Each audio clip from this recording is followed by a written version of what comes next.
This one trick saved me over 60% on deck tape. Let me show you.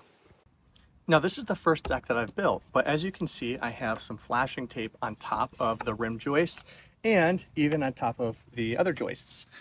So the point of this is to prevent water from sitting on top of the joists. I also have a 4x4 in here for my surface mounted railing. It prevents water from sitting on there and rotting the boards. Even though these are pressure treated, the idea is over time, they're going to start failing. The problem, as I was pricing out how much tape I would need, is if you go to a big box store like the Trex brand, and the width for a joist is about 24.50 for a 50-foot roll.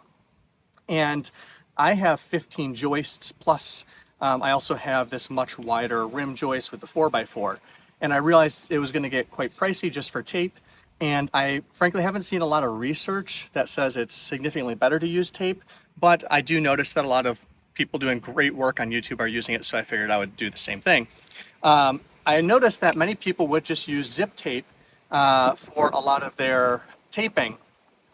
And but the problem is this is almost 4 inches wide, which is much wider than a regular rim joist. And if I were to use a whole width, it would get quite expensive. So what I did is I took a razor and I cut the roll in half. And so for $35, I get 180 feet of deck tape, or flashing tape, really. I'm going to give this a shot. Again, this is the first time I've built a deck. I've seen other people who do great work use this flashing tape, and I figure there's no harm in cutting in half. And it saves over 60% on getting like the equivalent or a similar Trex joist tape product. Now, maybe there's a difference. Using this probably even voids warranties. I'm fine with that. But let me know what you think, especially those of you who have been in the business for a while. Is this something you already do? I haven't seen a YouTube video on it, but I'd be curious to get your thoughts. Take care.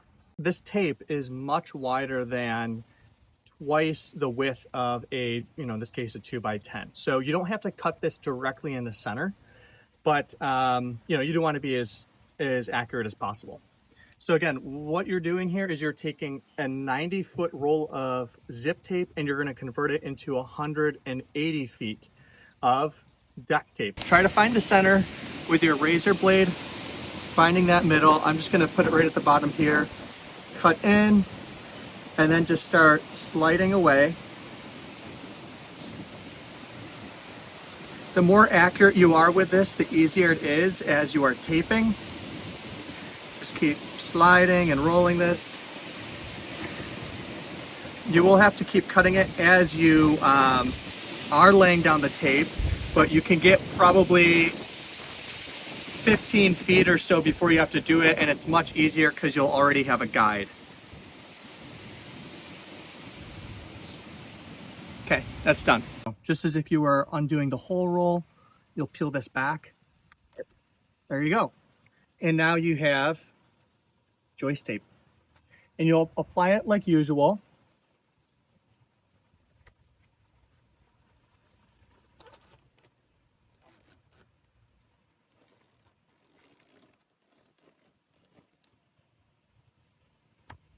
And what I like about this stuff,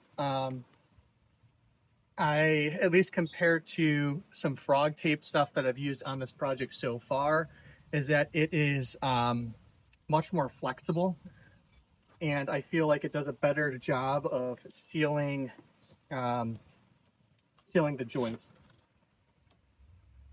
But again, by using this, I'm saving about $120 on just joist tape. And any sort of project you're working on, every little bit counts. And I have no concern about how this will affect the the lifespan of the deck. So yeah, give it a shot. It's pretty easy, and it's a simple way to save some money.